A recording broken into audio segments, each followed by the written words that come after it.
آج کل کی لائف میں دین کو امپلیمنٹ کرنے کے لیے پریکٹیکل لائف میں کیا اقدامات کرنے چاہیے؟ پریکٹیکل لائف کے لیے کئی اقدامات کی ضرورت ہے. اس حوالے سے جو میرا نقطہ نظر ہے وہ میں بتا دیتا ہوں. بلکہ اس کو پریکٹیکل لائف بھی نہ کہیں، اس کو یہ کہیں کہ اس وقت دین میں کون سا کام کرنے کی ضرورت ہے، یا یوں کہہ لیں اس وقت دین میں کس حوالے سے کام کرنے کی ضرورت ہے. اس وقت دین میں تحقیق کی جو روایت ہے، تحقیق کی روایت، اس کو زندہ کرنے کی ضرورت ہے. یہ بہت ضروری ہے.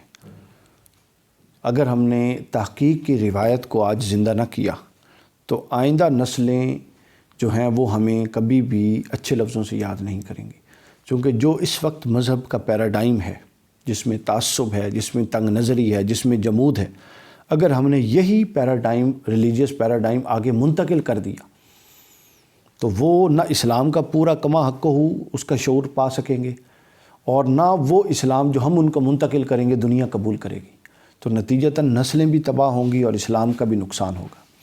تو سب سے پہلے یہ کہ ہمیں تحقیق کی روایت کو فروغ دینا ہے.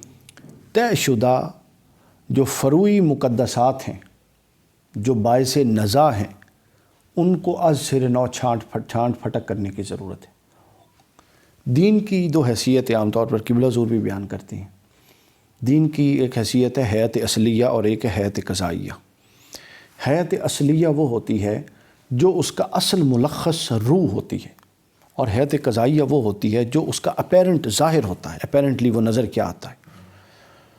تو دین اسلام کے اندر یہ کمال موجود ہے کہ وہ اپنی اصل کو قائم رکھتے ہوئے ہر نئے دور کے مطابق اپنا جو ظاہر ہے اس کے اندر وہ کچھ فروعی نوعیت کی تبدیلیاں کر کے نئی اپروچ کو اپنے ساتھ مطابق کرنے کی اہلیت اور صلاحیت رکھتا ہے. اور اسلام کے علاوہ کوئی دین یہ صلاحیت نہیں رکھتا، کوئی مذہب صلاحیت نہیں رکھتا. دوسری چیز یہ ہے کہ ہم یہ سمجھ چکے ہیں کہ یہ دین ماننے کی کوئی چیز آنکھیں بند کر کے مان لیں. یہ دین ماننے کی کوئی چیز محض ماننے کی نہیں ہے. اس دین کا اپنا ایک استدلال ہے. اس دین کے جو بنیادی تصورات ہیں وہ کسی نہ کسی مضبوط اور ٹھوس استدلال پہ قائم ہیں. کتنے لوگ ہیں جو ان ٹھوس استدلالات کی بنیاد پہ دین کے بنیادی تصورات کو مانتے ہیں. ہمیں وہ لوگ پیدا کرنے چاہیے تاکہ وہ جب چار بندوں میں بیٹھیں تو بجائے اس کے کہ وہ جذباتی ہو جائیں اور جناب ایک دوسرے کو لان تان کریں اور ایک دوسرے کو کفر اور پتہ نہیں کیا کچھ کہیں، وہ اپنے ٹھوس استدلال کو سامنے رکھیں اور اس کی بنیاد پر دین کا اثبات کریں. علمی بنیادیں اس بنیاد پر استوار کرنی چاہیے. اور خاص طور پہ وہ لوگ جو دین کے طالب علم ہیں، ان کی خاص طور پہ یہ تربیت ہونی چاہیے کہ ان کو ہر تصور کا، اس کا عقلی استدلال کم از کم سمجھ میں آئے. اس میں یہ وضاحت بھی ضروری ہے کہ دین اپنا محتاج نہیں عقلی استدلال کے لیے اپنے حق ہونے کا. یہاں سے کئی لوگ یہ غلط فہمی لے لیں گے. دین اسلام اپنے حق ہونے کے لیے ہرگز محتاج نہیں ہے، لیکن بھائی ہر دور میں ایک اپروچ ہوتی ہے. یہ میں اکثر جملہ بولتا ہوں، اس دور کی اپروچ کیا ہے؟ ریشنل اپروچ ہے، ریزننگ کا دور ہے. تو لہٰذا آپ کو بلائنڈ فیتھ کو ریزننگ سے بدلنا پڑے گا اس وقت میں. یہ اس اپروچ کا تقاضا ہے. تو آپ پیچھے تو تب ہٹے نا کہ آپ کے خدا نخواستہ دین کے اندر جان نہ ہو. وہ لوگ تو پیچھے ہٹے جو دین ہی قیامت تک کے لیے ہے اور اتنی فلیکسیبلٹی ہے اس کے اندر.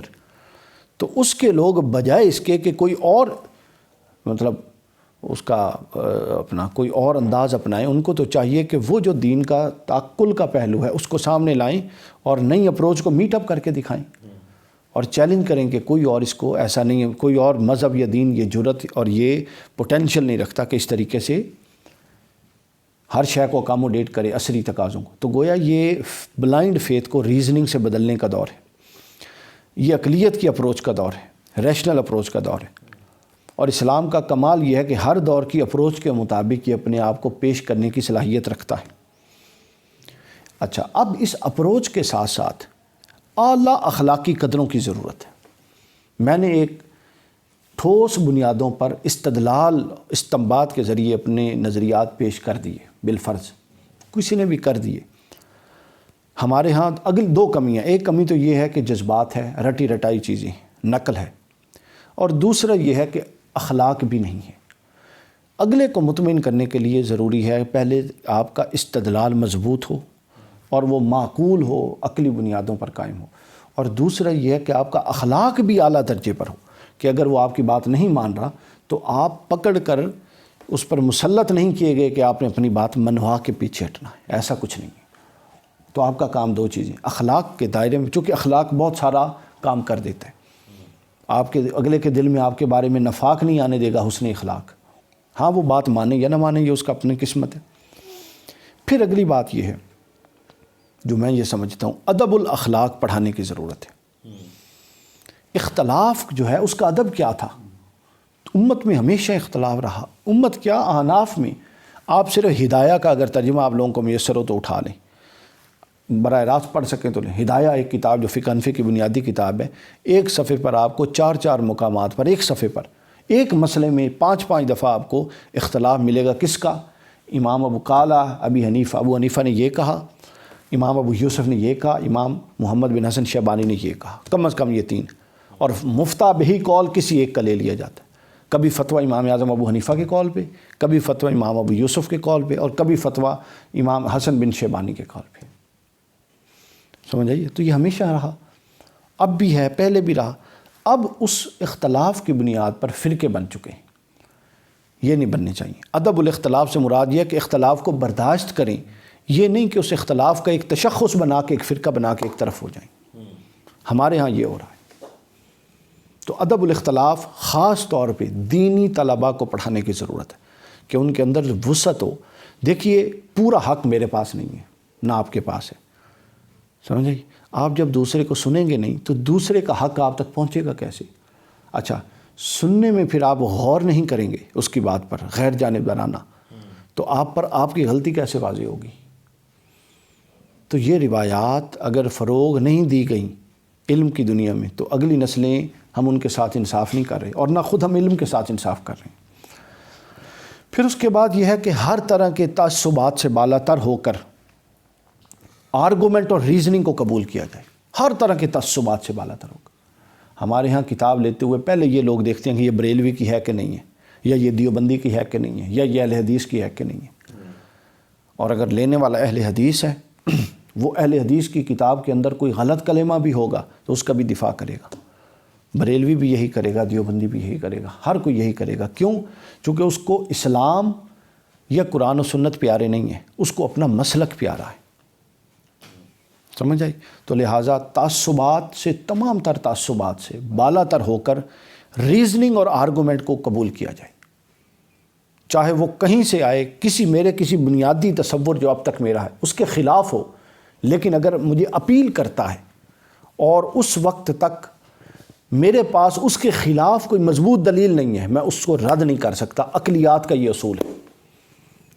آپ لوگوں کو تک ایک بات ابھی تھوڑی دیر پہلے ہم نے پہنچائی ہے، حدیث کے حوالے سے ہوئی ہے، آپ لوگ اس کو اس وقت رد کر سکتے ہیں جب آپ کے پاس اس کا سیکنڈ ورژن ہوگا، وہ اتنا ہی معقول ہوگا، کم از کم، اصولاً تو اس سے زیادہ معقول ہونا چاہیے، یا کم از کم اتنا ہی معقول ہو ود سپورٹنگ ایویڈنس ہو، کیونکہ اگر اتنا ہی معقول ہے پھر تو 2 برابر ہو گئے نا۔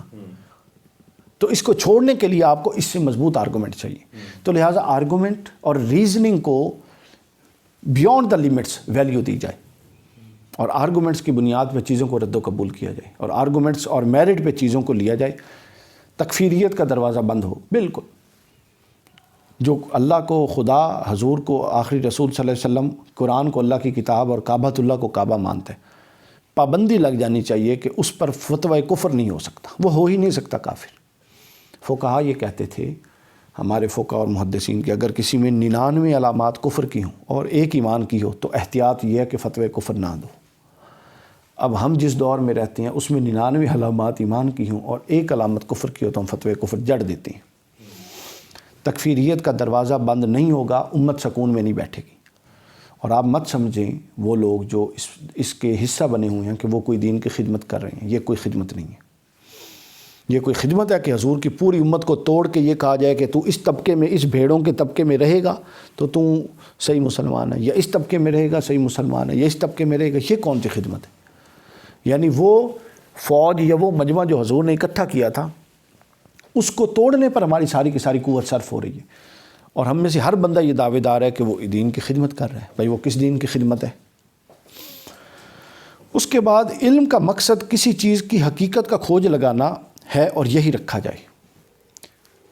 ہمارے ہاں علم کا مقصد کیا ہے؟ من گھڑت تصورات کا دفاع۔ میں اس لیے پڑھتا ہوں کہ جو مجھے موروثی تصورات منتقل ہوئے ہیں، میں نے ان کو کیسے بچانا ہے۔ کتاب کی کیا مجال ہے؟ ہمارے ہاں قرآن اس لیے پڑھا جاتا ہے کہ میرے مسلک کے اندر جو تصورات ہیں میں نے ان کا دفاع کیسے کرنا ہے، اور قرآن کی آیات کو کیسے توڑ موڑ کے اپنے مسلک کے دفاع کے ماتحت رکھ کے لوگوں کو پیش کرنی ہے۔ کیا ایسا نہیں ہے؟ اور حتیٰ کہ یہاں تک کہ جو آیات قرآنی ہمارے مسلک کو اپیل نہیں کرتی، ہم ان کو کبھی بیان نہیں کرتے۔ یہ وہ سچ ہے جو میں نے کبھی نہیں بولا۔ ہمارے ہاں جو قرآنی آیات ہمارے مسلک کو اپیل نہیں کرتی، ہم اس کو بیان نہیں کرتے۔ ہمارے ہاں احادیث صحیحہ جو ہمارے مسلک کو اپیل نہیں کرتی، ہم ان کو بیان نہیں کرتے، بلکہ ہم ان کی تعویل کر دیتے ہیں، چھوڑ دیتے ہیں یا تعویل کر دیتے ہیں۔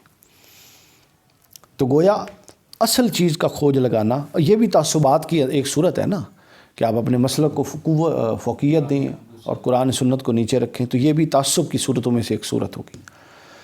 اس کے بعد اسی بات کو اقبال نے بھی کہا تھا کہ خود بدلتے نہیں قرآن کو بدل دیتے، خود ہوئے کس درجہ فقیہان حرم بے توفیق، یہ بالکل یہی کہا تھا۔ اس کے بعد اگلی چیز آتی ہے جی کہ ہم خود پہ دروازے نہیں کھولتے، علم اور دانش کے کھول سکتے ہیں۔ مثلا ہمارے نزدیک فقہاء، باقی باتیں چھوڑ دیں، فقہاء اربعہ اور مذاہب اربعہ حق ہیں اہل سنت کے، حنفی، مالکی، شافعی، حنبلی، حق ہیں کہ نہیں ہیں؟ ٹھیک ہے، عبادات میں ایک خاص پیراڈائم کو سیٹ رکھنا چاہیے، اس کے قائل ہیں، پرابلم نہیں، لیکن معاملات میں اور معاشرت میں کتنے لوگ یہ جرات کرتے ہیں کہ اگر شافعی نقطہ نظر زیادہ اپیلنگ ہے تو اس کو لے لیا جائے؟ نہیں، سوال ہی نہیں پیدا ہوتا۔